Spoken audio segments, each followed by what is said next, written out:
Ninguém nunca imagina que o monstro mais perigoso pode estar sentado à mesa do café da manhã, comendo pão com manteiga, chamando o mesmo homem de pai que você chama. Essa é uma verdade que carreguei em silêncio por décadas. Boa tarde, meus queridos. Aqui é a vovó Simone, com meus 73 anos nas costas, falando diretamente da minha casinha no bairro Menino Deus, aqui em Porto Alegre, Rio Grande do Sul.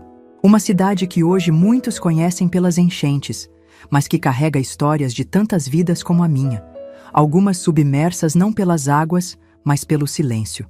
Antes de mergulhar na minha história, quero agradecer a cada um de vocês que parou um pouquinho para me ouvir. Se esse relato tocar seu coração, deixe seu like, se inscreva no canal e me conte nos comentários de onde você está assistindo. E por favor, me conte nos comentários quantos irmãos ou irmãs você tem. Adoro saber mais sobre vocês que me acompanham de diferentes lugares do Brasil. Cada história familiar é única e especial, e me ajuda a sentir que estamos todos conectados nessa grande família que formamos aqui no canal. Nasci em 1952, numa época em que as crianças eram para ser vistas e não ouvidas, como dizia minha mãe. Nossa casa ficava na Vila Cruzeiro, um bairro operário onde o apito das fábricas marcava o ritmo da vida de todo mundo. Era uma casa pequena de alvenaria, pintada de amarelo desbotado, com um quintal nos fundos onde minha mãe cultivava temperos e umas galinhas magrelas que botavam ovos pequenos. Nossa família era o que o pessoal chamava de remediada. Não passávamos fome, mas o dinheiro nunca sobrava no fim do mês. Meu pai, seu Alcides, trabalhava numa metalúrgica, saía de casa quando ainda era escuro e voltava depois que o sol já tinha ido embora. Homem de poucas palavras, mãos calejadas e um cansaço permanente estampado no rosto. Minha mãe, Dona Helena, trabalhava como costureira numa fábrica de roupas, passava o dia curvada sobre uma máquina Singer. Chegava em casa com dor nas costas e nos olhos de tanto fixar o olhar no ponto da agulha. Éramos 3 irmãos. Maristela, a mais velha, 4 anos adiante de mim. Augusto, o do meio, 2 anos mais velho que eu. E eu, a caçulinha, que desde cedo aprendeu a se virar sozinha. Com os pais sempre fora, era Maristela quem cuidava da casa e de nós. Com apenas 12 anos, já sabia cozinhar feijão, passar roupa e dar bronca quando necessário. Maristela era meu porto seguro. Enquanto Augusto crescia cada vez mais rebelde e agressivo, ela era doçura e proteção. "Fica perto de mim, Mone", ela dizia, usando o apelido que só ela podia me chamar. "Não deixo ninguém te fazer mal." E por muitos anos ela cumpriu essa promessa. Acordava antes de todo mundo, preparava café, nos arrumava para a escola, verificava nossas lições de casa. À noite, quando tinha pesadelos, era na cama dela que eu me refugiava, sentindo o cheiro de sabonete Febo que ela sempre tinha nos cabelos. Nossa rotina era sempre a mesma: café da manhã rápido antes que os pais saíssem para o trabalho, escola pela manhã, almoço preparado por Maristela, geralmente arroz, feijão e um ovo frito quando a sorte sorria, tarefas domésticas à tarde e jantar já quase na hora de dormir, quando nossos pais finalmente voltavam, cansados demais para conversas ou carinhos. Aos domingos, único dia em que estávamos todos juntos, minha mãe acordava cedo para fazer um guisadinho com batatas ou, nas datas especiais, um galeto assado que precisava durar a semana toda. Meu pai dormia até mais tarde, depois sentava na única poltrona da casa para ouvir futebol no rádio, uma cerveja na mão e o cigarro no cinzeiro. Enquanto crescíamos, foi ficando claro que Augusto estava seguindo um caminho diferente. Na escola, as reclamações eram constantes, brigas no recreio, respostas mal educadas para as professoras, lições nunca feitas. Em casa, respondia para minha mãe, batia portas e tinha um olhar que me dava medo mesmo quando eu era pequena demais para entender por quê. "O guri só precisa de disciplina", dizia meu pai quando minha mãe se queixava. "Deixa comigo que eu endireito." Mas os tapas e cinturãozadas que Augusto levava de vez em quando só pareciam deixá-lo mais cheio de raiva, como uma panela de pressão prestes a explodir. Com Maristela, ele mantinha uma relação de ódio silencioso. Ela era tudo o que ele não era: responsável, estudiosa, querida pelos professores e vizinhos, santinha de pau oco, ele murmurava quando ela tentava fazê-lo seguir as regras da casa. Às vezes, quando os adultos não estavam olhando, ele beliscava meu braço com força até eu chorar, só para ver Maristela correr para me defender e depois receber a culpa por não cuidar direito dos irmãos. À medida que ficávamos mais velhos, a situação só piorava. Aos 15 anos, Augusto já era conhecido no bairro como problema. Fumava escondido com outros guris da rua, matava a aula para ficar na pracinha jogando conversa fora, e as meninas da vizinhança começaram a evitar passar na frente da nossa casa. "Ele fica dizendo coisas nojentas, mãe", contou a filha da dona Marlene uma vez. "Fica falando o que queria fazer com a gente, é nojento." Minha mãe, sempre exausta, apenas suspirava. "É fase, vai passar. Homem é assim mesmo quando tá virando adulto, tem os hormônios." Mas Maristela sabia que não era só fase. Ela via o que os adultos, ocupados demais sobrevivendo, não conseguiam ou não queriam ver. Via como Augusto olhava para as meninas na rua como se fossem pedaços de carne. Via os gestos obscenos que ele fazia quando achava que ninguém estava vendo. E pior de tudo, via como ele estava começando a olhar para mim, sua própria irmã, com aqueles mesmos olhos. "Se ele encostar um dedo em você, me conta na hora", ela me disse um dia, me puxando para um canto da cozinha, longe dos ouvidos de todos. "Não importa o que ele diga, não importa se ameaçar, você vem direto para mim, entendeu?" Eu tinha apenas 11 anos na época e não entendia completamente o que ela queria dizer. Mas o medo nos olhos dela era real, e aquilo ficou gravado na minha memória como um alerta constante. Maristela era meus olhos quando eu não podia ver o perigo, meus ouvidos quando eu não podia ouvir as ameaças, meu escudo quando eu não tinha força para me defender. Ela abandonou os próprios sonhos para cuidar de mim e da casa. Deixou de sair com as amigas, de participar do grupo de jovens da igreja, de ir aos bailes que tanto gostava. Tudo para estar sempre presente, sempre vigilante. "Um dia a gente sai daqui", ela me prometia nas noites em que dividíamos a cama pequena, nossas cabeças juntas no mesmo travesseiro. "Vamos morar só nós duas num lugar bonito, com flores na janela. Você vai estudar, vai ser alguém na vida. Vou trabalhar para te dar tudo que eu não tive." Eu acreditava nela com a fé cega que só as crianças têm. Imaginava essa vida diferente, enquanto varria o chão da cozinha ou lavava as meias do meu pai no tanque dos fundos. Um lugar onde não precisaríamos trancar a porta do banheiro com medo, onde pudéssemos rir alto sem ser repreendidas, onde Augusto e seu olhar ameaçador não existissem. Mas o destino, meus queridos, tem planos que nós não podemos prever. E às vezes, quando pensamos que as coisas não podem piorar, descobrimos que o fundo do poço tem alçapões que levam a lugares ainda mais escuros. O ano era 1968. Eu tinha 16 anos, Maristela 20 e Augusto 18. O Brasil vivia sob a ditadura militar, mas na nossa casa vivíamos sob outra ditadura, menos falada, mas igualmente brutal, a do medo. Meus pais continuavam trabalhando de sol a sol, cada vez mais curvados pelo peso da vida. Maristela tinha conseguido um emprego numa loja de tecidos no centro da cidade, acordava ainda mais cedo agora, mas continuava cuidando de tudo e de todos. Augusto tinha sido expulso da escola no ano anterior, depois de ser pego batendo numa colega no pátio. Agora passava os dias zanzando pelo bairro, chegando em casa tarde da noite, muitas vezes cheirando a cachaça barata. Meu pai tentou colocá-lo para trabalhar na metalúrgica, mas ele durou apenas 2 semanas antes de ser mandado embora por brigar com o supervisor. "Esse guri vai acabar na cadeia", meu pai resmungava, sem saber que sua profecia se realizaria mais cedo do que imaginava, mas não pelos motivos que ele pensava. Foi nesse cenário que o pior aconteceu. Numa tarde de março, Maristela voltava do trabalho quando um ônibus desgovernado invadiu a calçada na Avenida Farrapos. Ela não teve chance. Morreu na hora, junto com outras 3 pessoas que esperavam no ponto. A notícia chegou como um soco no estômago. Lembro do policial parado na nossa porta, o chapéu nas mãos, falando palavras que pareciam vir de muito longe. Lembro do grito da minha mãe, um som que não parecia humano. Lembro do meu pai, pela primeira e única vez na vida, caindo de joelhos no chão da sala, o rosto nas mãos, os ombros sacudindo em soluços silenciosos. E lembro, com uma clareza que me persegue até hoje, do rosto de Augusto. Não havia lágrimas, não havia dor aparente. Apenas um olhar distante, e no canto dos lábios, algo que parecia quase um sorriso. Naquele momento, sem entender completamente porquê, soube que meu mundo não tinha apenas desabado, tinha sido completamente arrasado, sem chance de reconstrução. O escudo que me protegia tinha se partido para sempre.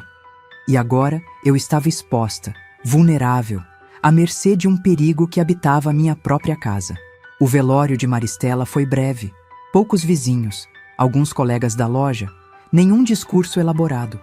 Uma vida inteira de sacrifício e cuidado, reduzida a algumas horas num caixão simples, algumas flores murchas e um buraco na terra do cemitério São Miguel e Almas. Voltamos para casa mergulhados num silêncio denso como névoa. Minha mãe foi direto para o quarto, engoliu um calmante e não saiu de lá por 2 dias. Meu pai voltou ao trabalho na manhã seguinte. A vida continua, as contas não esperam, ele disse, os olhos vermelhos mas secos, a voz embargada, mas firme. E eu fiquei sozinha na casa com Augusto. O único som, o tic-tac do relógio da cozinha marcando as horas até que meu pesadelo começasse de verdade. Porque sem Maristela para me proteger, eu estava completamente indefesa. E Augusto sabia disso melhor do que ninguém. O luto tem um cheiro próprio, sabia? É um misto de flores murchas, comida feita por vizinhos que ninguém come, e aquele odor pesado de cortinas fechadas por tempo demais. Nossa casa ficou impregnada desse cheiro depois que Maristela se foi. Apenas 3 dias após o enterro, meus pais voltaram à rotina de trabalho. Não por insensibilidade, entendam bem, mas por necessidade crua. Naquela época, não existia licença por luto ou acompanhamento psicológico. A dor era um luxo que famílias como a nossa não podiam se dar. O arroz, o feijão e as contas não esperavam pelas lágrimas secarem. Minha mãe saía para a fábrica de costura antes do sol nascer, os olhos inchados, movendo-se como um fantasma pela casa. Meu pai, sempre calado, agora mergulhara num silêncio ainda mais profundo, como se as palavras tivessem morrido junto com sua filha mais velha. Eles me deixavam recados escritos em papeizinhos na mesa da cozinha. Tem pão na lata, esquenta a sopa de ontem, tranca bem a porta. O que eles não escreveram, o que talvez não conseguissem admitir nem para si mesmos, era: cuidado com seu irmão. Augusto mudou depois da morte de Maristela. Não de repente, não como nos filmes onde o vilão de repente mostra sua verdadeira face. Foi gradual, como uma doença que se espalha lentamente pelo corpo até dominar tudo. Primeiro foram os olhares, longos, fixos, enquanto eu lavava a louça ou varria o chão, assumindo as tarefas que antes eram de Maristela. Um tipo de olhar que me fazia sentir suja sem nem saber porquê. Depois vieram os esbarrões no corredor estreito, as mãos que demoravam tempo demais quando me passava alguma coisa, os comentários ambíguos que me deixavam confusa e enojada. Tá virando uma mulherzinha, hein, Simone? Ele dizia, os olhos percorrendo meu corpo de cima a baixo. Maristela já não tá mais aqui para te proteger. Agora somos só nós dois quando os velhos saem para trabalhar. Eu tentava me manter longe dele. Inventava desculpas para sair de casa, passava horas na biblioteca municipal, na casa de colegas, até na igreja onde nunca fui religiosa. Mas não podia ficar fora para sempre. E a noite sempre chegava, trazendo a escuridão e o medo para dentro daquelas paredes finas de madeira. Numa terça-feira de abril, quase 1 mês após perdermos Maristela, chovia forte em Porto Alegre. Daquelas chuvas gaúchas que parecem querer lavar a cidade inteira, que fazem o Guaíba subir e as ruas virarem rios. Não pude ir à escola porque as ruas do nosso bairro estavam alagadas. Meus pais conseguiram sair para o trabalho bem cedo, antes do pior da tempestade, e eu fiquei sozinha em casa. Ou melhor, sozinha com Augusto.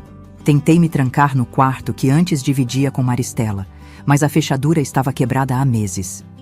Sentei na cama, um livro aberto no colo, os olhos fixos na porta, os ouvidos atentos a cada rangido do assoalho. Ele entrou sem bater, por volta das 10 da manhã. Estava sóbrio, o que de alguma forma era ainda mais assustador do que quando chegava bêbado em casa. E aí, maninha? Tá com medo de quê? Perguntou, encostando-se no batente da porta, bloqueando minha única saída. Me deixa em paz, Augusto. Tô estudando, respondi, tentando soar firme, mas a voz traiu meu medo, saindo fina e trêmula. Ele riu, um som que não tinha nada de alegria, apenas malícia e algo mais escuro, mais sinistro. Sempre a estudiosa, né? Igualzinha a Maristela, a santinha da família. Deu um passo para dentro do quarto. Mas a Maristela não tá mais aqui, tá? Agora é só você e eu. O que aconteceu naquela manhã chuvosa, meus queridos que me assistem, é algo que carreguei em silêncio por décadas. Não vou entrar em detalhes sórdidos. Alguns horrores são pesados demais até para serem colocados em palavras. Basta dizer que naquele dia, com 16 anos, entendi o que significa ter sua humanidade arrancada, ter seu corpo transformado em objeto, ter sua confiança na família, esse porto seguro que deveria ser sagrado, completamente destroçada. Quando acabou, ele simplesmente se levantou, ajeitou a roupa e disse, num tom casual que me gelou até a alma: se contar para alguém, ninguém vai acreditar, e se acreditarem, vou dizer que você que quis, que tá carente desde que a Maristela morreu. Quem você acha que vão acreditar? Em mim ou na chorona da família? Fiquei deitada naquela cama por horas depois que ele saiu, incapaz de me mover, de chorar, de gritar. Uma parte de mim morreu naquela manhã chuvosa de abril de 1968. A menina que sonhava em ser professora, que guardava recortes de revista com lugares que queria conhecer, que ainda acreditava que a vida poderia ser boa, mesmo depois da perda de Maristela, essa menina se foi para sempre. No lugar dela, ficou uma casca vazia, movendo-se por inércia, respirando porque o corpo insistia em continuar funcionando mesmo quando a alma implora para desistir. Quando meus pais chegaram à noite, ensopados da chuva e carregando o peso de mais um dia de trabalho, não consegui dizer nada. Olhei para eles, sentados à mesa da cozinha, comendo em silêncio o arroz com linguiça que tinha preparado automaticamente, como um robô programado para fingir normalidade. Queria gritar, queria jogar os pratos no chão, queria agarrar minha mãe pelos ombros e sacudi-la até que ela enxergasse o horror que se escondia por trás da fachada de família trabalhadora. Mas as palavras não vinham. Era como se Augusto tivesse arrancado minha voz junto com tudo mais que tomou de mim. Tá tudo bem, filha? Tá tão calada? Minha mãe perguntou, os olhos ainda inchados de chorar por Maristela, sem energia para realmente ver o que estava acontecendo sob seu próprio teto. Só cansada, respondi, a primeira de muitas mentiras que contaria nos dias seguintes. Os dias viraram semanas e o pesadelo se repetiu. Não com a mesma intensidade daquela primeira vez. Era como se Augusto estivesse testando os limites, vendo até onde poderia ir sem levantar suspeitas. Às vezes eram apenas palavras sussurradas quando passava por mim no corredor. Outras vezes toques acidentais que me faziam encolher como um animal ferido. Emagreci, meu cabelo começou a cair, parei de ir à escola alegando dores de cabeça que não eram totalmente mentira. Minha cabeça realmente doía, assim como todo o resto do meu ser.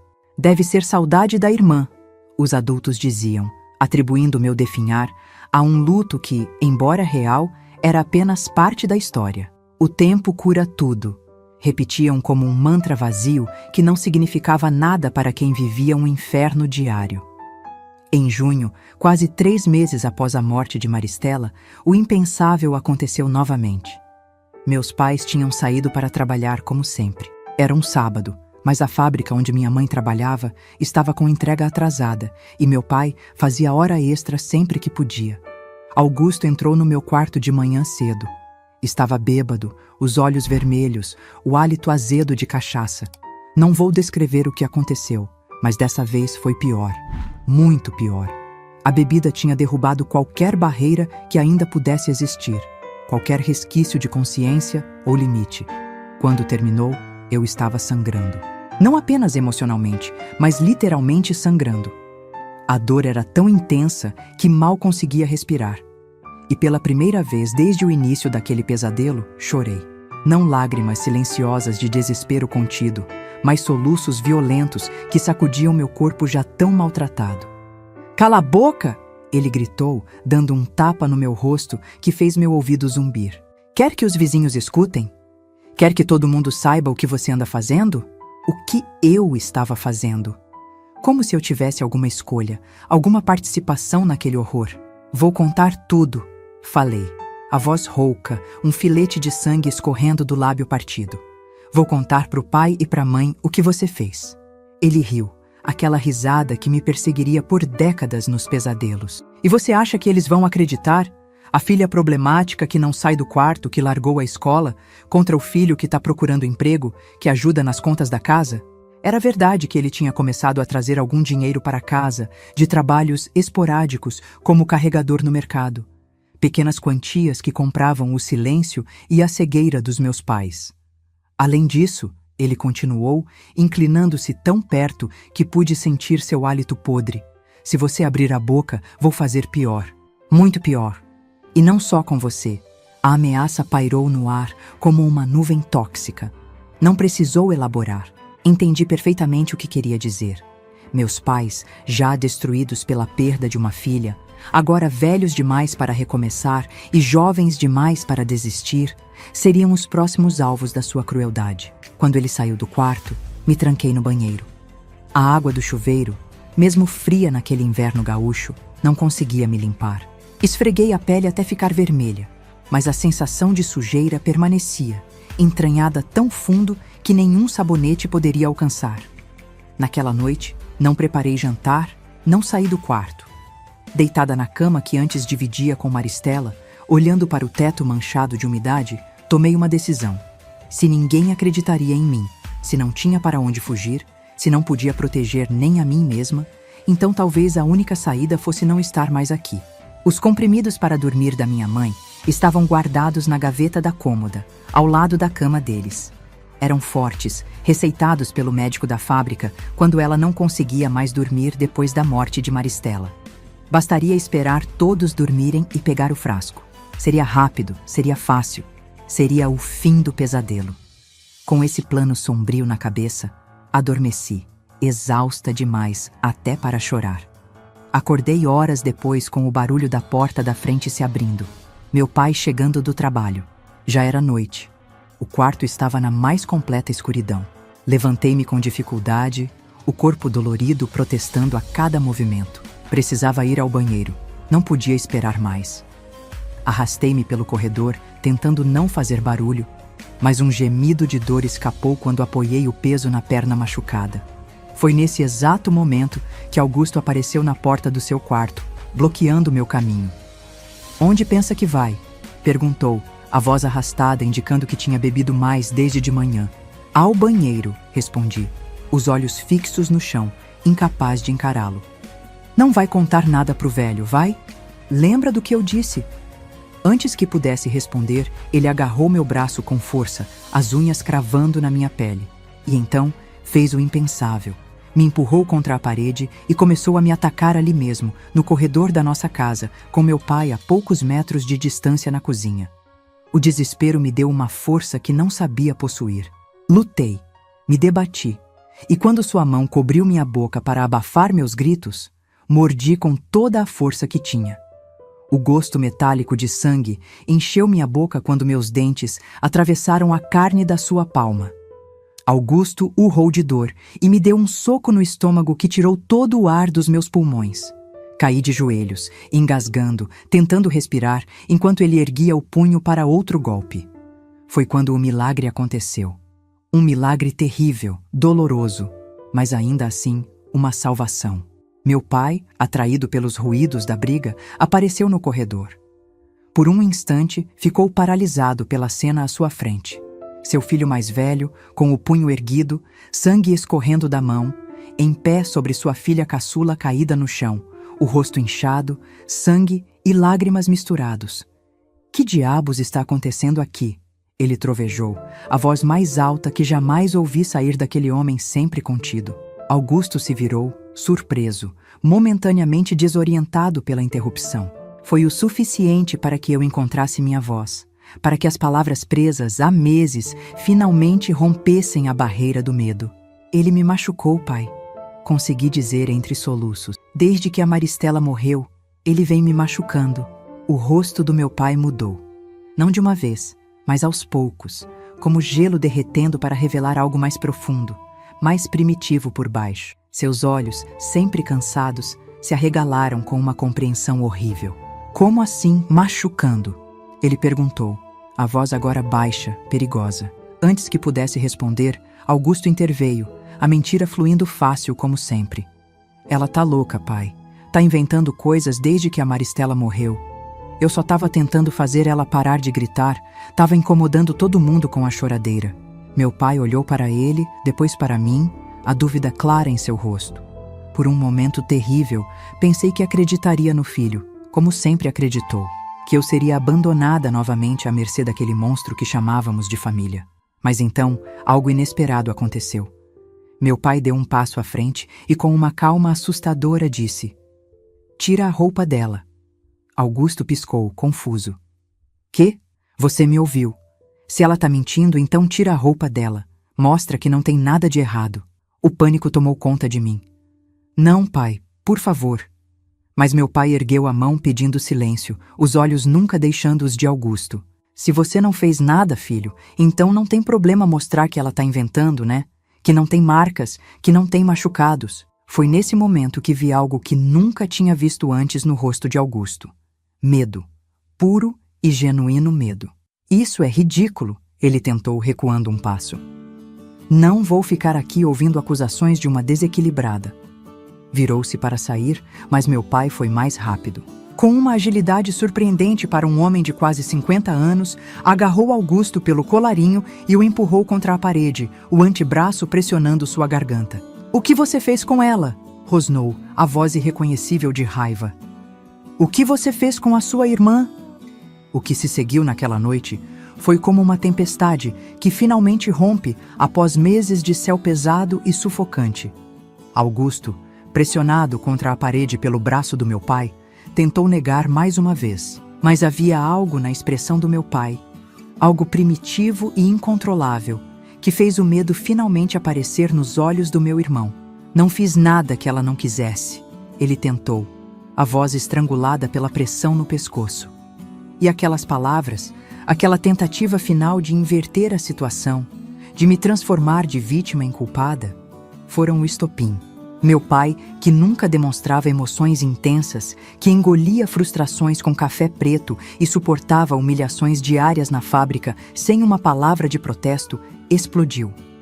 O primeiro golpe pegou Augusto no queixo, o segundo no estômago. Quando meu irmão caiu de joelhos, surpreso demais para reagir, meu pai continuou, uma fúria cega tomando conta dele.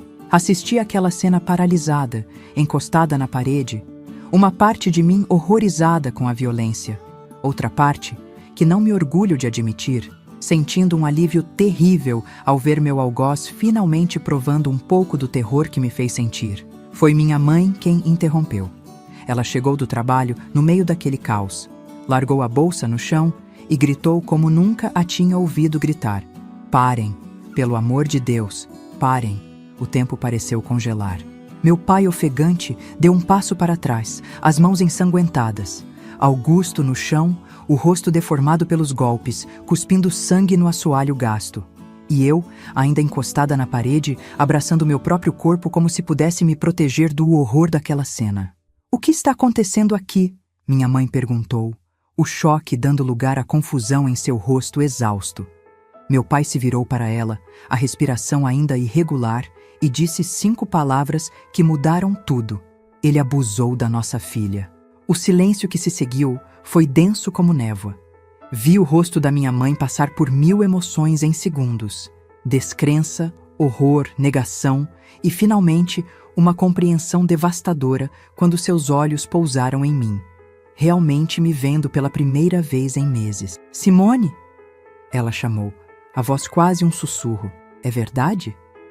Não consegui responder com palavras, apenas assenti, as lágrimas correndo livremente pelo meu rosto marcado pelos golpes de Augusto.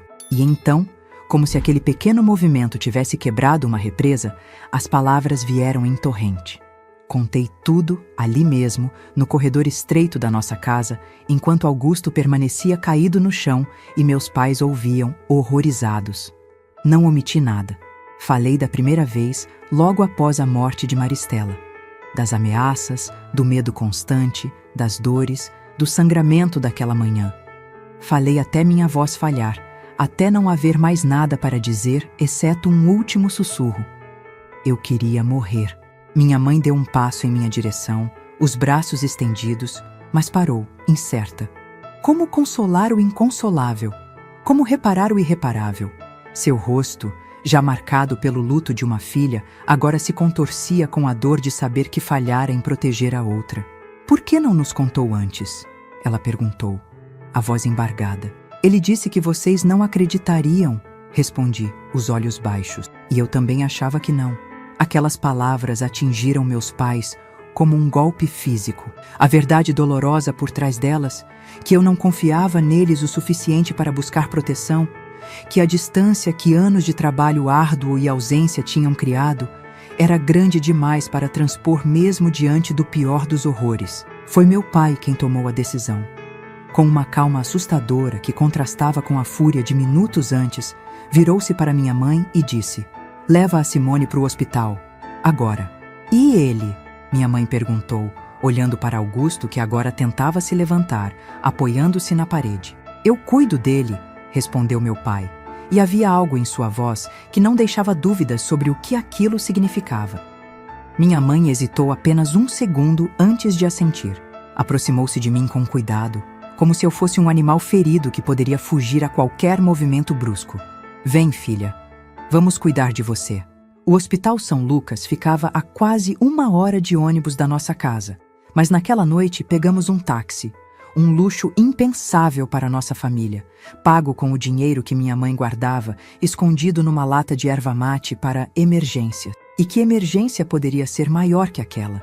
A sala de emergência estava lotada, como sempre. Pessoas com febres, cortes, ossos quebrados, todas esperando atendimento com a resignação típica dos pobres que sabem que seu tempo vale menos que o dos outros. Mas quando minha mãe explicou em sussurros à enfermeira o que tinha acontecido, fomos levadas imediatamente para uma sala nos fundos. A médica que me atendeu era jovem, talvez recém-formada, com olhos gentis e mãos cuidadosas. Examinou-me com uma delicadeza que fez as lágrimas voltarem, não de dor, mas de alívio por ser tratada como algo frágil e valioso depois de tanto tempo sendo apenas um objeto. "Ela vai precisar ficar internada", a médica disse à minha mãe depois do exame. "Há lacerações internas que precisam ser tratadas, possível infecção, desidratação, desnutrição." O olhar acusatório não foi dito, mas estava lá, implícito. "Como você não viu isso acontecendo? Como permitiu que sua filha chegasse a este estado?" Minha mãe apenas assentiu, os ombros curvados sob o peso da culpa que carregaria pelo resto da vida. Fui internada naquela mesma noite. Um quarto coletivo, dividido com outras 3 mulheres, todas mais velhas que eu, todas com suas próprias histórias de dor que não compartilhavam, mas que reconheci nos olhares que trocamos. Minha mãe ficou ao meu lado, sentada numa cadeira desconfortável, segurando minha mão enquanto eu recebia soro e antibiótico. Não conversamos muito. O que havia para dizer agora estava dito, e as palavras pareciam pequenas, inadequadas diante do abismo que se abria entre o antes e o depois daquela noite. Em algum momento, adormeci, exausta demais para continuar acordada, o corpo finalmente se rendendo ao peso dos últimos meses. Quando acordei, horas depois, minha mãe continuava lá, os olhos vermelhos de quem não dormiu, o rosto marcado por um envelhecimento que parecia ter acontecido da noite para o dia.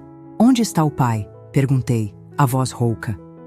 Ela hesitou, olhando ao redor como se temesse que alguém pudesse ouvir, antes de responder. "Ele foi à delegacia.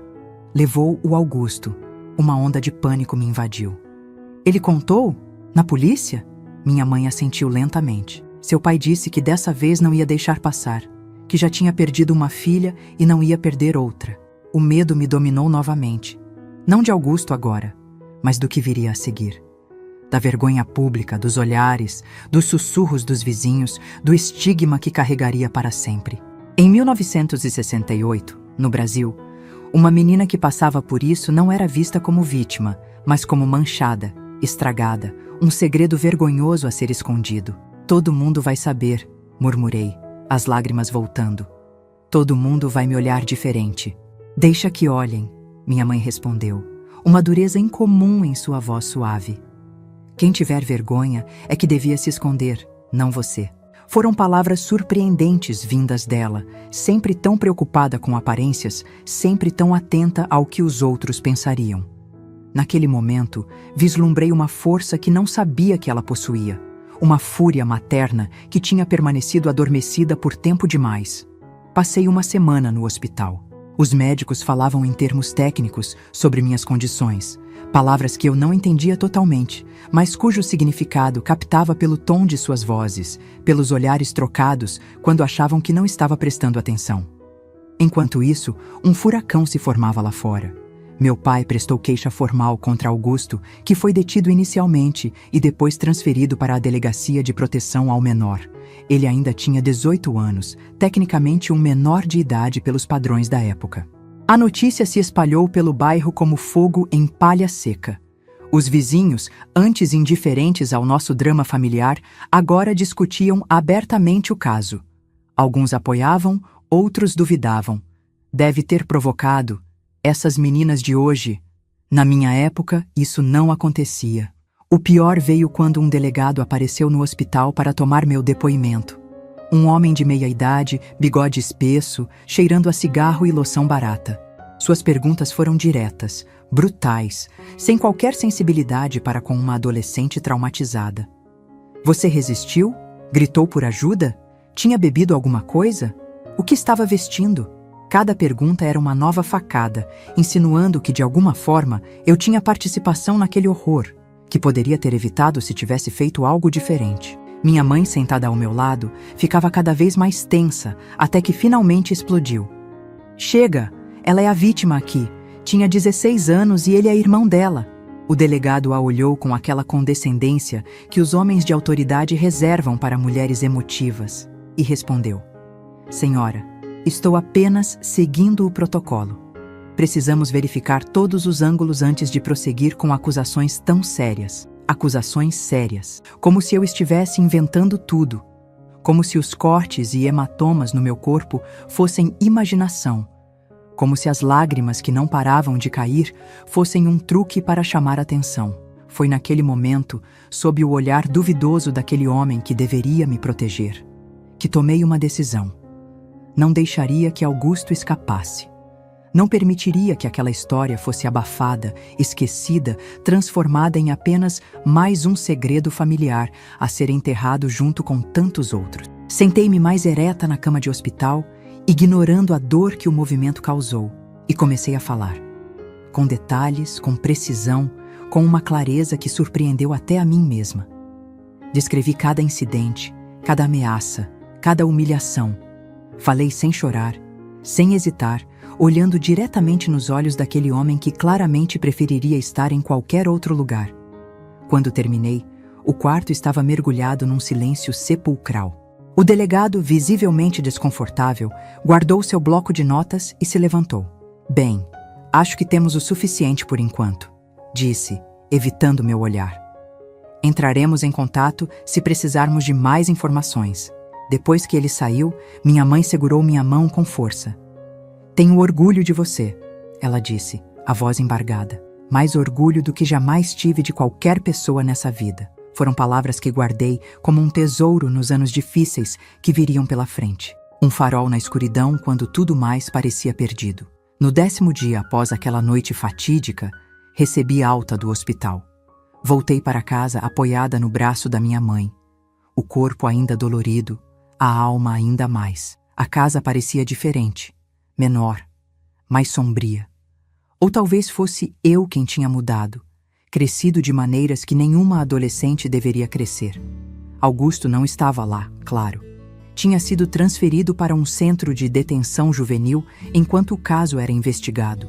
Meu pai passava mais tempo em casa agora, tinha reduzido as horas extras, estava sempre por perto, como se tentasse compensar anos de ausência com uma presença constante que às vezes sufocava. O quarto que dividia com Maristela agora era só meu, mas os fantasmas dela e do que aconteceu ali permaneciam. Nas primeiras noites, não consegui dormir naquela cama. Montei um colchão improvisado na sala e fiquei lá, sob o olhar preocupado dos meus pais, que não insistiram, entendendo sem que eu precisasse explicar. A escola era outro problema. Todos sabiam, ou achavam que sabiam. Os olhares, os cochichos quando eu passava, até mesmo alguns professores que me tratavam com uma mistura desconfortável de pena e desconfiança. Aguentei 2 semanas antes de desistir completamente. Não tinha forças para enfrentar aquilo, não ainda. Em casa, o silêncio reinava. Tentávamos estabelecer uma nova rotina, fingir normalidade onde não podia existir normalidade. Meus pais andavam como em ovos ao meu redor, medindo palavras, evitando qualquer menção ao que tinha acontecido ou ao que viria a seguir. O caso judicial se arrastava. Por ser menor de idade, Augusto recebeu um tratamento diferenciado. Houve audiências preliminares, depoimentos de especialistas, avaliações psicológicas. Cada etapa era uma nova tortura, obrigando-me a reviver o trauma, a enfrentar olhares de dúvida, a ouvir termos técnicos que tentavam categorizar algo que ia além de qualquer categoria. O pior momento foi quando tive que encará-lo numa sala de audiência. Estava diferente, mais magro, com o uniforme da instituição, os olhos baixos. Por um momento fugaz, quase senti pena. Quase. Até que ele levantou o olhar e nossos olhos se encontraram. Não havia arrependimento ali, apenas raiva fria e calculista. A mesma raiva que vi tantas vezes antes, agora apenas melhor contida. O juiz, um homem idoso com ar paternal, fez perguntas que ecoavam as do delegado, apenas em tom mais suave. Respondi mecanicamente, como se falasse de outra pessoa, de outra vida.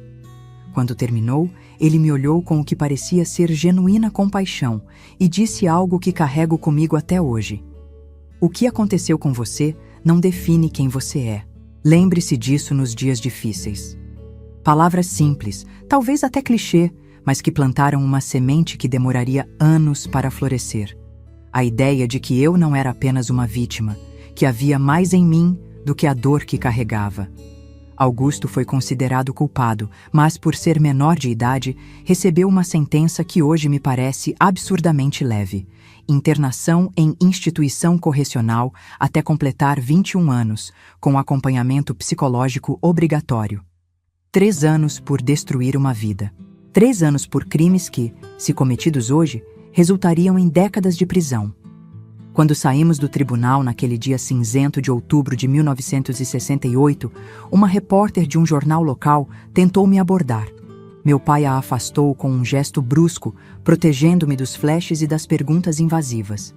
Mas ouvi o suficiente para entender que, para o mundo lá fora, eu era apenas mais um caso triste, mais uma estatística, mais uma história para vender jornais e depois ser esquecida. Exceto que eu não seria esquecida. E nem esqueceria. O caminho que se abria à minha frente era longo e tortuoso, cheio de obstáculos que nem conseguia imaginar. Mas naquele momento, exausta e ainda quebrada, fiz uma promessa silenciosa a mim mesma. Sobreviveria. Não apenas existiria, arrastando-me pelos dias como um fantasma de quem fui, mas viveria plenamente, intensamente, apesar de tudo e de todos. Era uma promessa ambiciosa para uma garota de 16 anos que mal conseguia olhar o próprio reflexo no espelho sem chorar. Mas foi essa promessa, esse pequeno fogo de determinação, que me manteve respirando nos anos sombrios que estavam por vir. Existe uma técnica japonesa chamada kintsugi, onde peças de cerâmica quebradas são reparadas com ouro, tornando as cicatrizes parte da beleza do objeto. Durante muito tempo, achei que isso era impossível para pessoas, que uma vez quebrada, a alma humana ficaria sempre com rachaduras feias e visíveis. Aprendi com o tempo que estava enganada. Os meses que se seguiram ao julgamento foram um pesadelo silencioso. Nossa casa, antes apenas um lugar de passagem para pessoas ocupadas demais tentando sobreviver, agora era uma prisão de memórias. Cada canto, cada corredor, cada sombra parecia guardar um eco do que tinha acontecido ali. Meus pais tentavam compensar anos de ausência com uma presença sufocante. Minha mãe pediu demissão da fábrica de costura, arrumando trabalho como diarista para poder ter horários mais flexíveis e estar em casa quando eu estivesse. Meu pai reduziu as horas extras, voltava mais cedo, passava os domingos tentando consertar coisas que não precisavam de conserto, como se pudesse reparar nossa família quebrada com martelo e pregos. O inverno de 1969 foi particularmente rigoroso em Porto Alegre. O vento minuano cortava como navalha. A chuva gelada transformava as ruas de terra em lamaçais intransponíveis. Ou talvez apenas parecesse mais frio porque eu estava congelada por dentro, incapaz de sentir qualquer calor, qualquer conforto. Parei completamente de ir à escola. Os olhares, os cochichos nos corredores, os bilhetes anônimos deixados na minha carteira. Puta, mentirosa, destruiu a família. Eram mais do que podia suportar.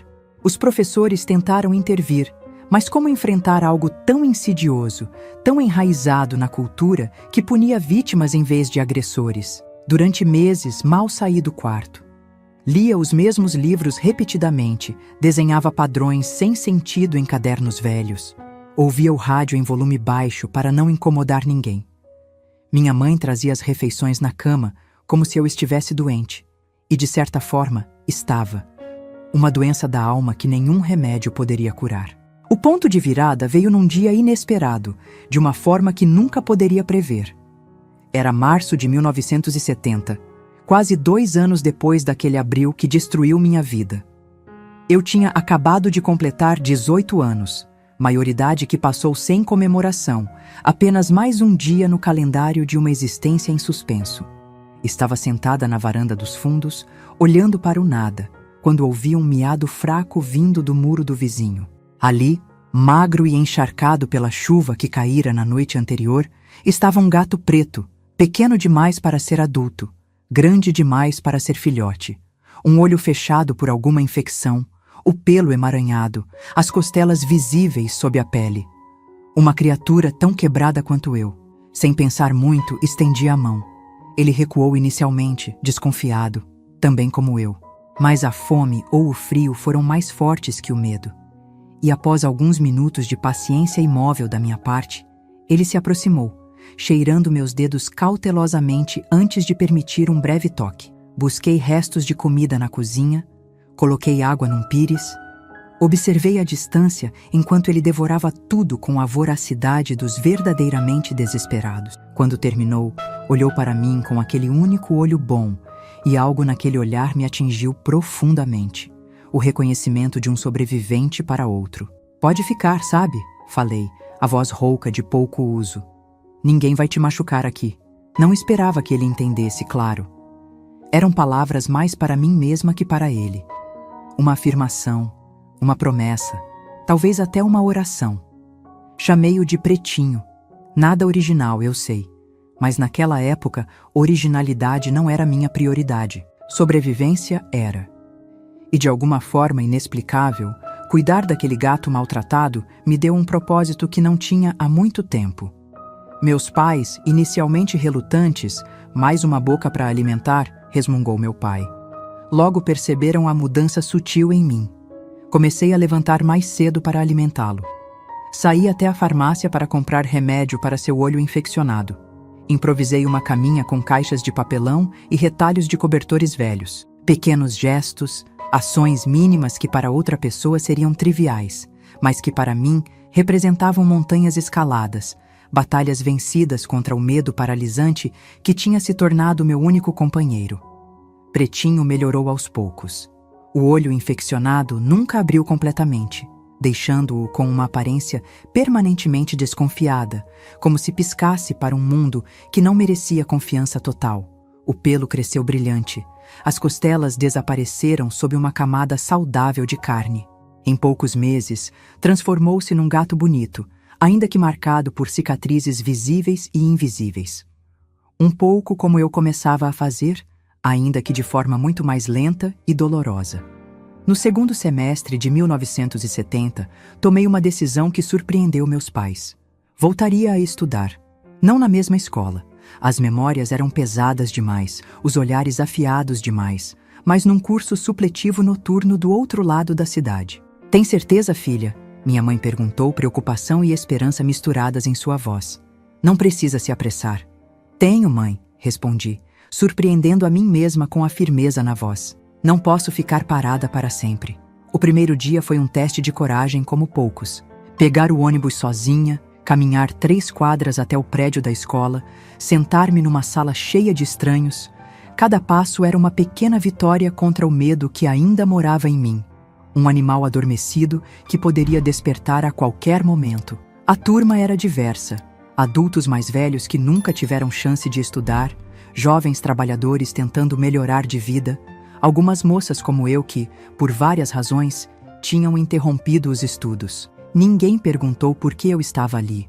Ninguém me olhou com aquela mistura de pena e morbosa curiosidade que tinha me expulsado da escola anterior. Éramos todos apenas pessoas tentando recuperar algo perdido. A professora de português, Dona Clélia, foi a primeira a notar algo em mim, além da menina calada sentada no fundo da sala. Depois de ler uma redação que escrevi sobre esperança, chamou-me após a aula. Você escreve muito bem, Simone, ela disse, os óculos grossos ampliando olhos gentis. Tenho um dom com as palavras. Corei, desacostumada a elogios, desconfiada de qualquer atenção especial. Obrigada, murmurei, os olhos fixos no chão.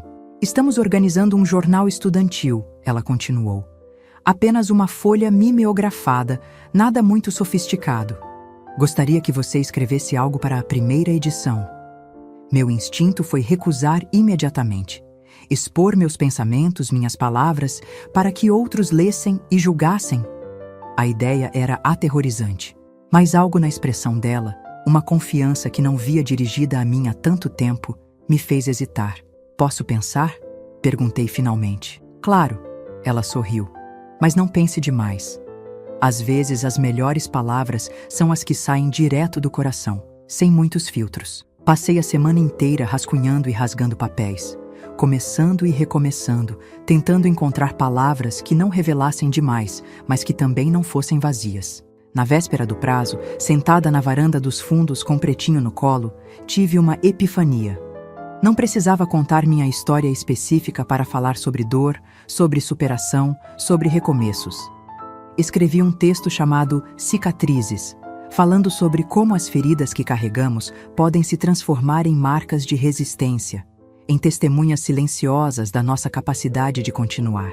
Não mencionei abuso, não falei de traumas específicos. Usei metáforas. Falei de árvores que sobrevivem a tempestades, de casas reconstruídas após incêndios, de ossos que se quebram e se consolidam mais fortes na fissura. Quando entreguei a Dona Clélia, estava tremendo. Parte de mim esperava rejeição, outra parte temia aceitação. Ambas igualmente assustadoras. 2 semanas depois, meu texto estava lá, ocupando quase metade da folha mimeografada em tinta roxa que cheirava a álcool. Meu nome embaixo, pequeno, mas legível. Simone Alves. A primeira vez que meu nome aparecia em algo positivo, algo criado em vez de destruído. Os colegas comentaram, alguns professores me cumprimentaram. Uma senhora de quase 60 anos, que frequentava o supletivo para realizar o sonho adiado de ser alfabetizada, pediu para eu ler o texto em voz alta para ela, já que ainda lutava com as palavras escritas. Quando terminei, vi lágrimas em seus olhos cansados. Menina, ela disse, segurando minhas mãos entre as dela, calejadas por décadas de trabalho doméstico. Você falou o que muita gente sente, mas não sabe dizer. Aquele momento tão simples, tão despretensioso, plantou uma semente que demoraria anos para florescer completamente, mas que começou a germinar ali mesmo. A ideia de que minhas palavras poderiam tocar outras pessoas, que minha dor, transformada em arte, poderia encontrar eco em corações desconhecidos. O jornal estudantil virou um projeto mensal. Tornei-me colaboradora regular, depois editora, finalmente alma do pequeno periódico que circulava não apenas na escola, mas em outras unidades do supletivo pela cidade. Escrever tornou-se meu refúgio, minha terapia, minha forma de processar tudo o que havia acontecido e continuava acontecendo dentro e fora de mim. Em 1972, formei-me no supletivo. A cerimônia foi modesta. Um auditório emprestado, certificados impressos em papel simples, um bolo compartilhado depois. Meus pais estavam lá, orgulhosos, mas ainda carregando aquela sombra de culpa que nunca os abandonaria completamente. Pretinho esperava em casa, provavelmente dormindo na minha cama, como fazia sempre que eu saía. Aos 20 anos, me vi diante de possibilidades que antes pareciam impensáveis. O Brasil vivia o chamado milagre econômico da ditadura militar.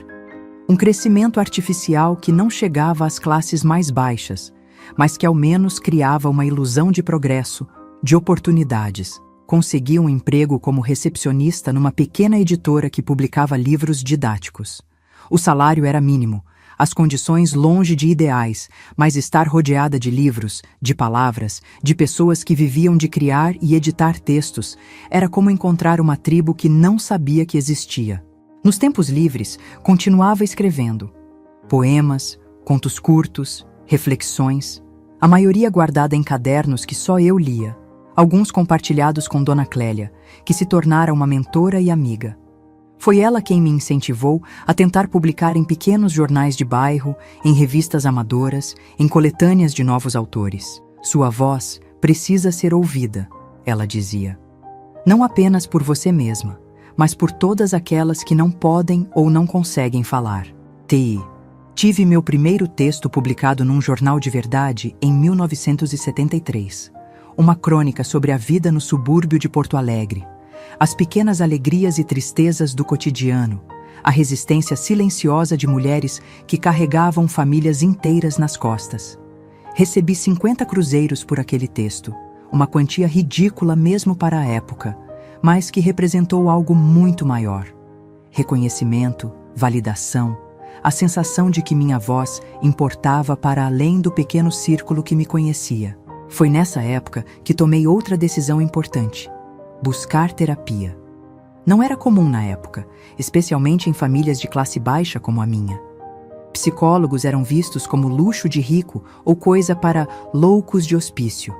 Mas algo dentro de mim sabia que precisava de ajuda profissional para processar o trauma que ainda carregava, que ainda se manifestava em pesadelos, em sobressaltos quando alguém se aproximava por trás, em relacionamentos que nem conseguia imaginar ter. Encontrei uma psicóloga que atendia a preços acessíveis num centro comunitário mantido por uma igreja progressista.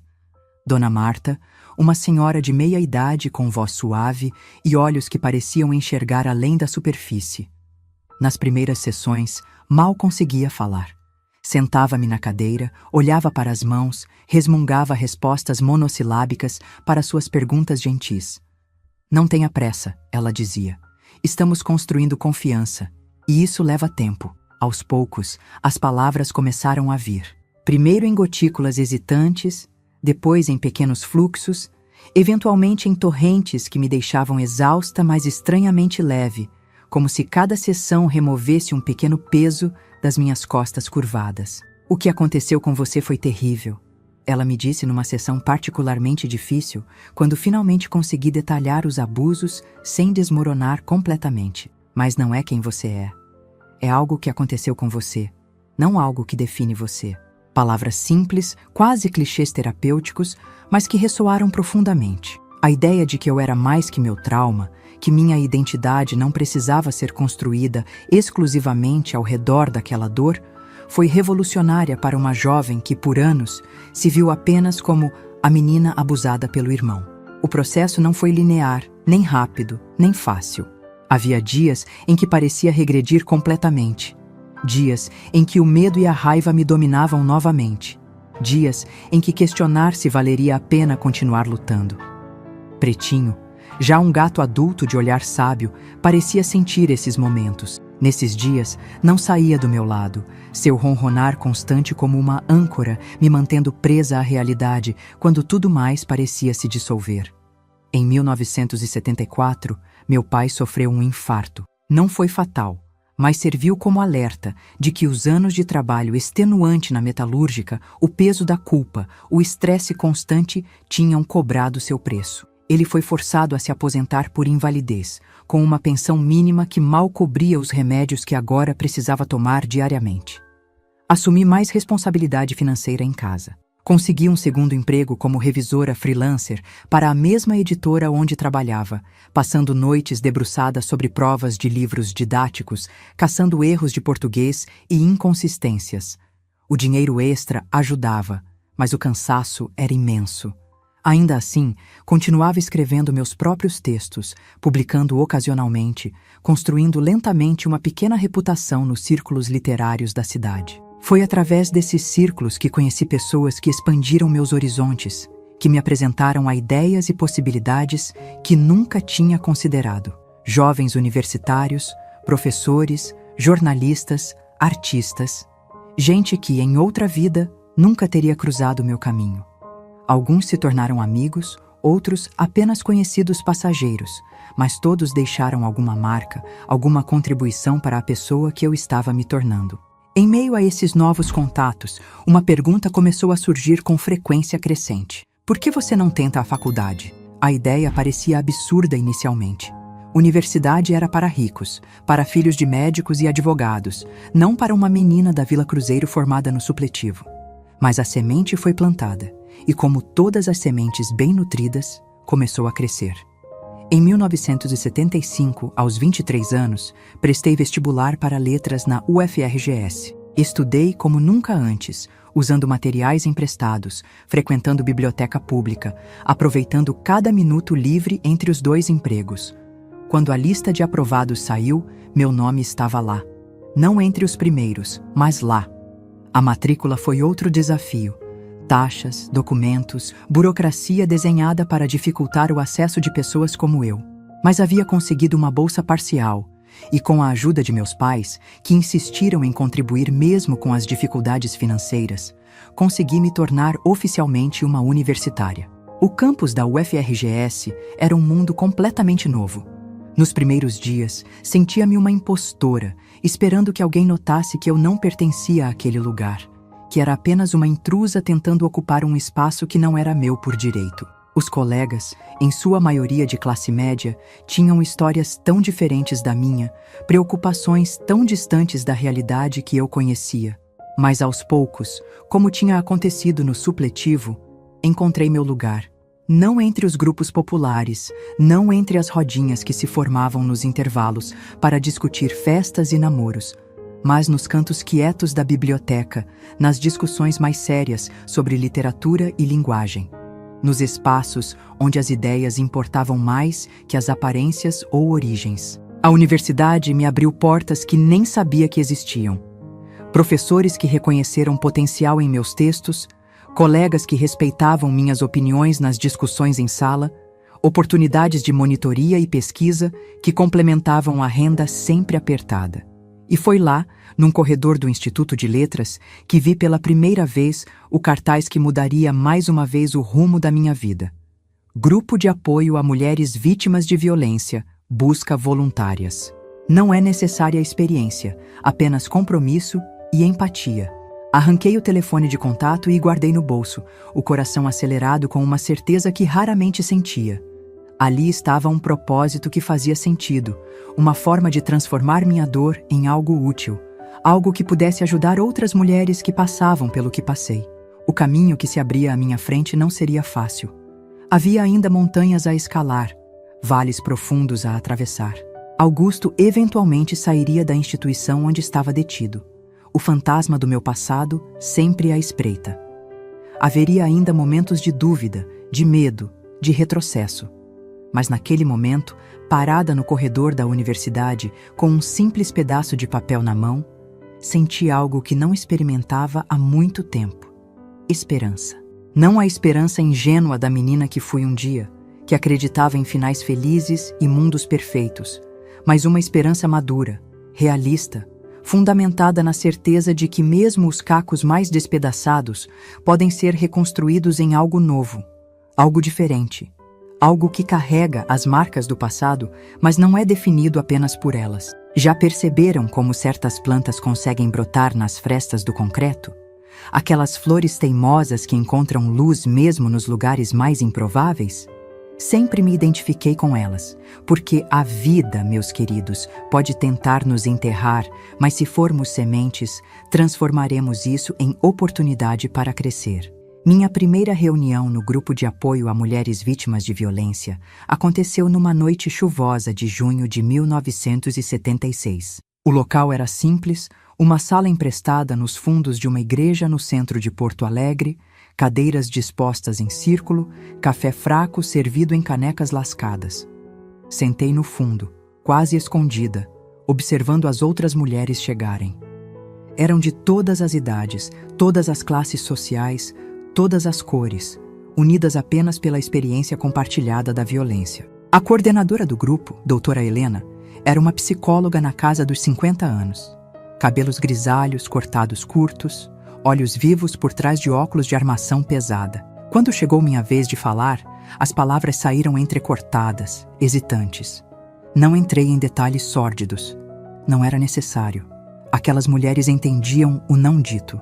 Os silêncios entre as frases, as pausas carregadas de significados que palavras não conseguiam expressar. Estou aqui porque quero ajudar outras mulheres. Concluí, as mãos tremendo apesar do esforço para mantê-las firmes. Porque quero que minha dor sirva para alguma coisa além de me destruir. Doutora Helena sorriu. Não com pena, não com condescendência, mas com reconhecimento. É assim que funciona, ela disse. Transformamos veneno em remédio, para nós mesmas e para as outras. Comecei como voluntária de apoio administrativo, atendendo telefones, organizando materiais, fazendo café. Tarefas simples que não exigiam confrontar diretamente meus próprios traumas, ainda em processo de cura. Mas aos poucos, à medida que minha confiança crescia, assumi mais responsabilidades. Ajudava a receber as mulheres que chegavam pela primeira vez, muitas vezes tão assustadas e desconfiadas quanto eu estive um dia. Participava das reuniões, compartilhando minha experiência quando isso podia ajudar outra pessoa a se sentir menos sozinha em sua dor.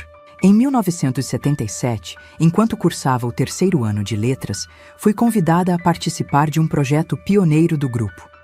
A criação de uma pequena publicação mensal com histórias de sobreviventes, informações sobre direitos legais e recursos disponíveis. Vozes que importam, chamamos. Uma folha dobrada, impressa em mimeógrafo, distribuída gratuitamente em postos de saúde, escolas noturnas, salões de beleza de bairros periféricos, lugares onde mulheres poderiam acessá-la sem levantar suspeitas de maridos ou familiares abusivos.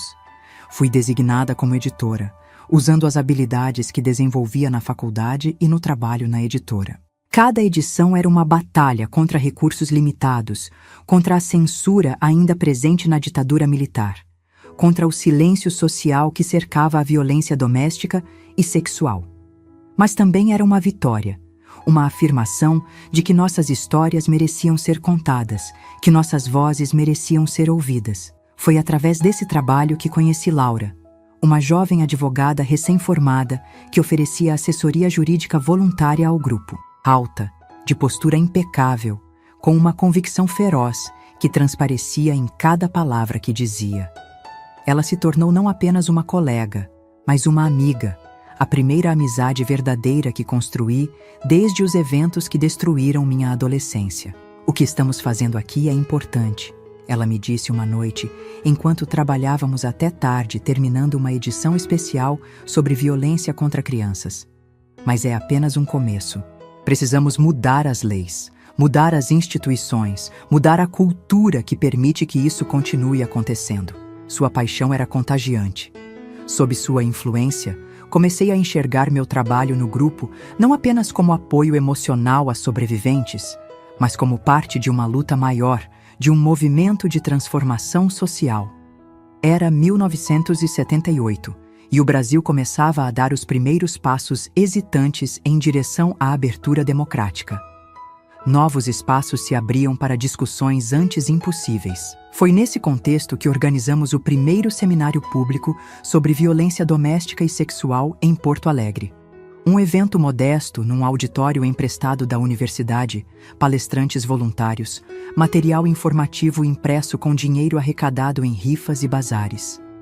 Esperávamos talvez 30, 40 pessoas. Apareceram mais de 200. Entre elas, sentado discretamente numa das últimas fileiras, estava meu pai. Não o tinha convidado, sabendo como qualquer menção ao meu passado ainda o fazia se retrair em culpa silenciosa. Mas lá estava ele, envelhecido além de seus anos, ouvindo atentamente cada palavra. Quando terminei minha fala, uma apresentação sobre como a literatura poderia ser ferramenta de conscientização e cura para sobreviventes. Ele esperou todos se dispersarem para o coffee break e se aproximou, hesitante como um menino inseguro. "Tenho orgulho de você, filha", disse simplesmente, a voz embargada, antes de se virar e sair apressadamente, como se temesse não conseguir conter a emoção. Foram as últimas palavras que ouvi dele. 3 meses depois, um segundo infarto, fulminante dessa vez, o levou enquanto dormia. Encontrei entre seus pertences um envelope com meu nome, contendo todos os recortes de jornal com textos que publiquei, todos os exemplares do Vozes que Importam, até mesmo trabalhos da faculdade que nem sabia que ele tinha guardado. Um tesouro silencioso de um homem que nunca soube expressar em vida o amor que carregava. Seu funeral foi simples, como tinha sido sua vida.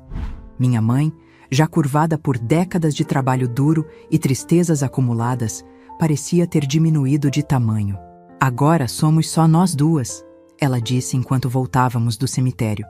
Não era uma queixa, nem um lamento, apenas a constatação de um fato que carregava o peso de tudo que nossa família tinha sido e deixado de ser. Me formei em letras no final de 1979, a primeira pessoa da família a ter um diploma universitário. A cerimônia de formatura estava além das nossas possibilidades financeiras, então celebramos em casa mesmo. Um bolo simples, uma garrafa de vinho barato, a presença de algumas amigas do grupo de apoio. Minha mãe, sentada na cabeceira da mesa com Pretinho no colo, já um gato idoso de movimentos lentos, mas olhar ainda atento, parecia finalmente em paz. Sua irmã estaria orgulhosa, ela disse quando todos já tinham ido embora e estávamos lavando a louça. Era a primeira vez em anos que mencionava Maristela diretamente. Ela sempre disse que você ia longe. A década de 1980 trouxe mudanças aceleradas. O Brasil caminhava para o fim da ditadura, movimentos sociais ganhavam força, novas possibilidades se abriam. Com meu diploma, consegui uma posição como professora em um curso pré-vestibular comunitário, dando aulas de redação e literatura para jovens da periferia, que, como eu, sonhavam com a universidade como caminho para uma vida diferente. O salário ainda era modesto, mas combinado com trabalhos freelance de revisão e alguns textos que conseguia publicar em jornais e revistas, permitia uma vida digna. Em 1983, aluguei um pequeno apartamento para mim e minha mãe, saindo finalmente da casa que carregava tantas memórias dolorosas. Um lugar simples no bairro Cidade Baixa, com 2 quartos minúsculos, uma sala que mal acomodava um sofá e uma mesa, mas que tinha janelas grandes que deixavam entrar o sol da manhã, e uma sacada onde plantei gerânios vermelhos. Nosso grupo de apoio cresceu, tornando-se uma organização não governamental oficialmente registrada. Casa das Mulheres se chamava agora, ocupando uma sede própria comprada com doações e trabalho voluntário incansável.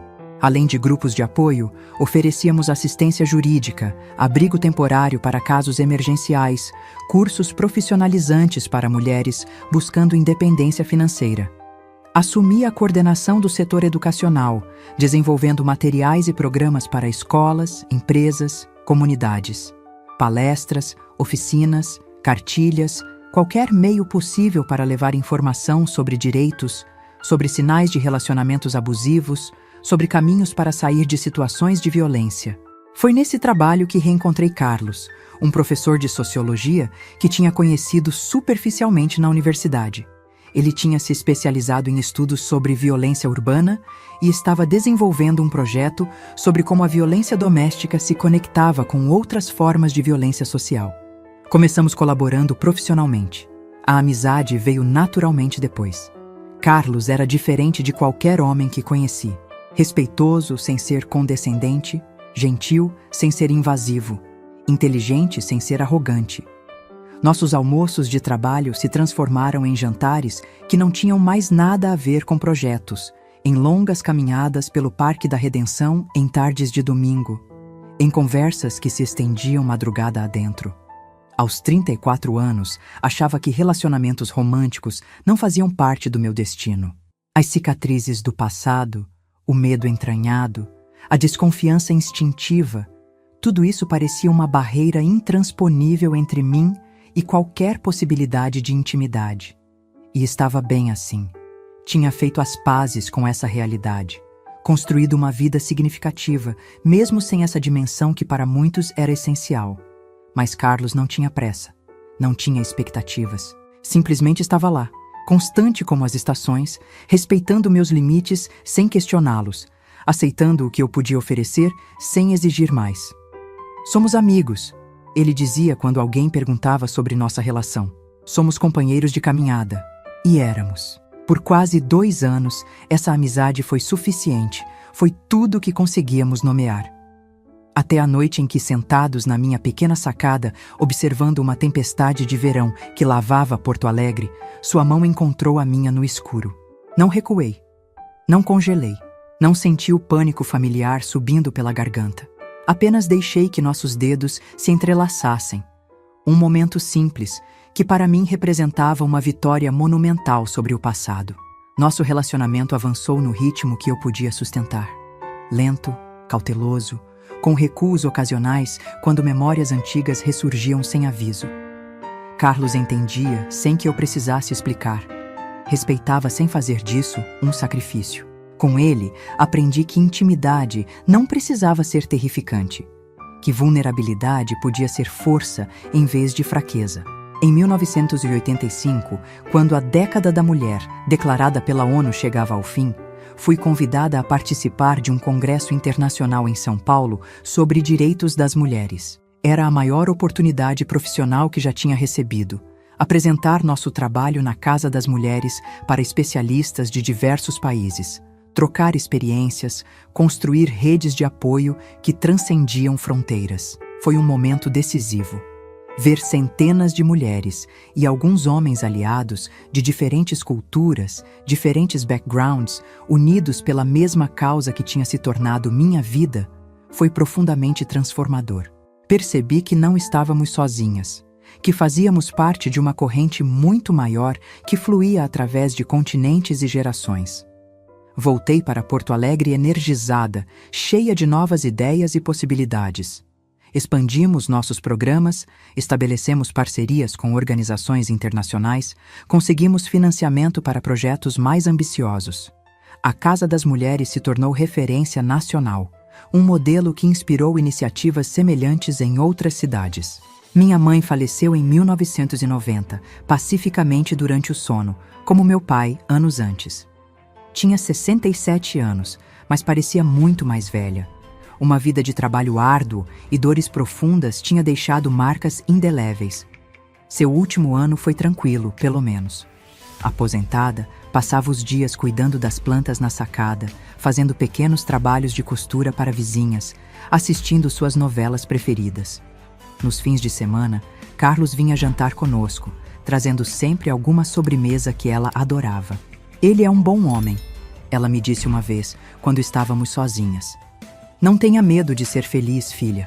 Simples assim, sua bênção para algo que ela percebia mesmo quando nós dois ainda estávamos tateando no escuro, tentando definir o que tínhamos construído juntos. Após sua morte, vendi o apartamento que dividíamos e comprei um menor, mais próximo da Casa das Mulheres. Carlos e eu começamos a morar juntos. Não oficialmente no início, apenas ele passando cada vez mais noites lá, até que um dia percebi que suas roupas ocupavam metade do armário e seus livros dominavam a estante da sala. Em 1995, aos 43 anos, Oficializamos nossa união. Não foi um casamento tradicional. Nenhum de nós era pessoa de igreja ou de grandes festas. Apenas uma cerimônia civil simples, seguida de um almoço com amigos próximos na churrascaria do bairro. Não usava vestido branco, nem buquê, nem qualquer outro símbolo que para mim ainda carregava o peso de expectativas patriarcais que tinha passado a vida combatendo. Não é um final feliz, disse a Carlos na noite após a cerimônia, deitados na nossa cama, observando a luz da lua que entrava pela janela. É apenas um capítulo feliz numa história que continua complicada, difícil às vezes. Ele entendeu, como sempre entendia. A vida não é um conto de fadas, respondeu, segurando minha mão. É mais interessante assim. Os anos que se seguiram trouxeram novos desafios, novas lutas, novas conquistas. Continuei meu trabalho na Casa das Mulheres, agora como diretora executiva.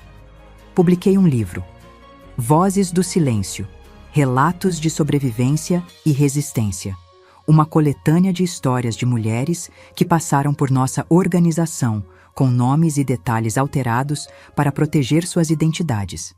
A primeira edição, modesta, esgotou em semanas. A segunda, maior, teve o mesmo destino. Na terceira, uma editora nacional assumiu a distribuição, levando essas histórias, incluindo uma versão ficcionalizada da minha própria, para todo o país. Os direitos autorais foram integralmente doados para a Casa das Mulheres, financiando a ampliação de nossos serviços. Não tivemos filhos, Carlos e eu.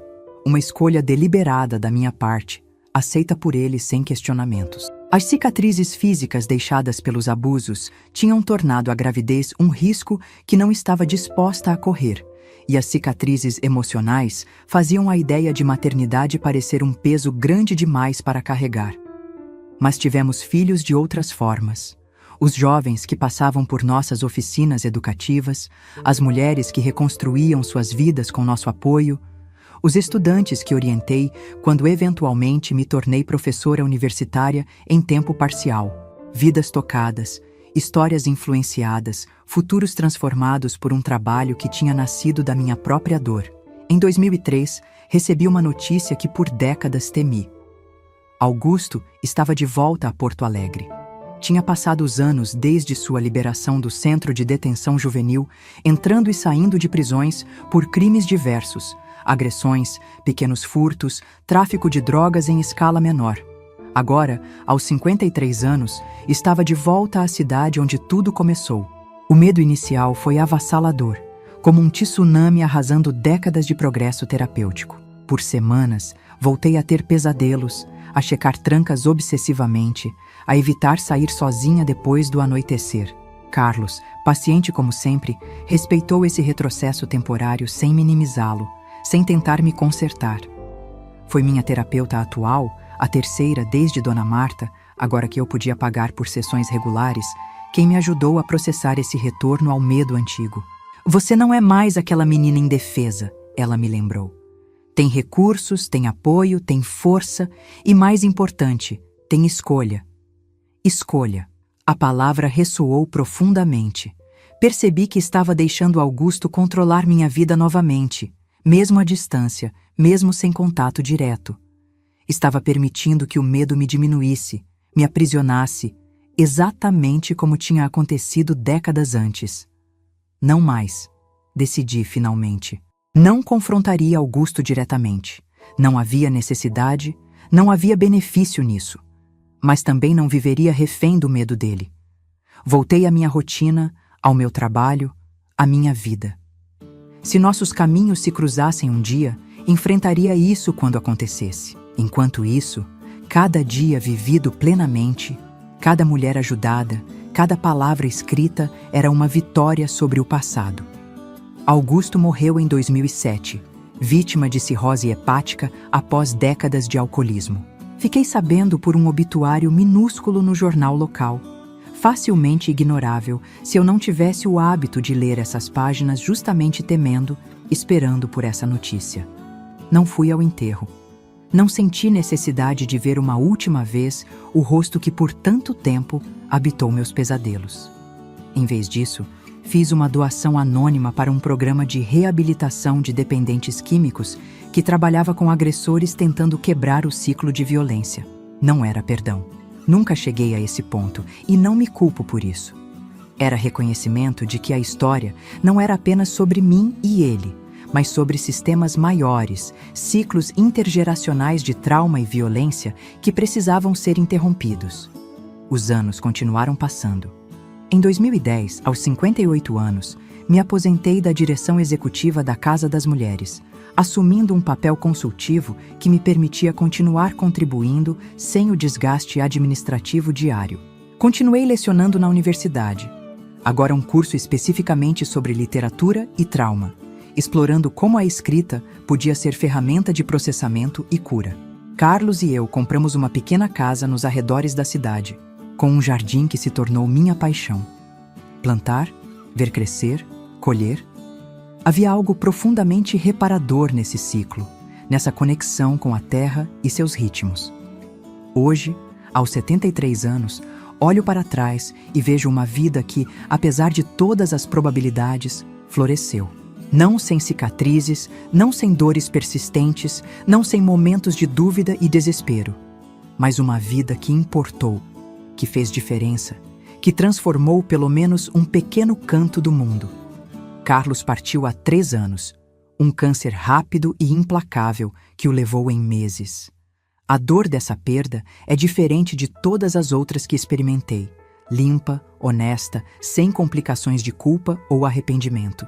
Amamos bem, vivemos bem juntos, dissemos tudo o que precisava ser dito.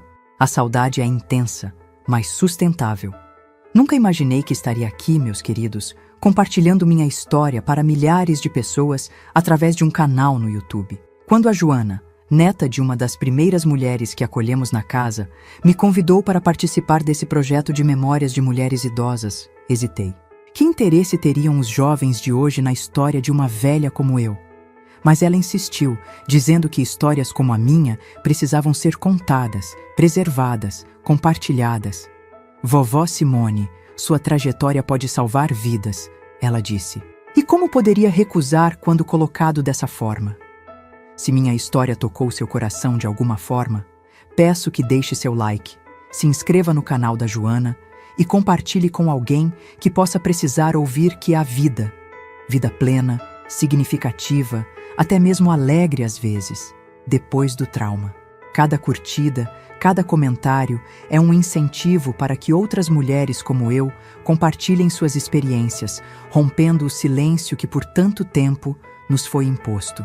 Nos comentários, me conte de onde você está assistindo. É uma alegria imensa saber que minhas palavras alcançam corações de todos os cantos desse Brasil imenso e além. E se você também é um sobrevivente, saiba que não está sozinho, que sua história importa, que suas cicatrizes, por mais profundas que sejam, não definem quem você é ou quem pode se tornar. Lembre-se sempre, somos como aquelas flores teimosas que brotam no asfalto. O mundo pode tentar nos enterrar, mas não sabe que somos sementes.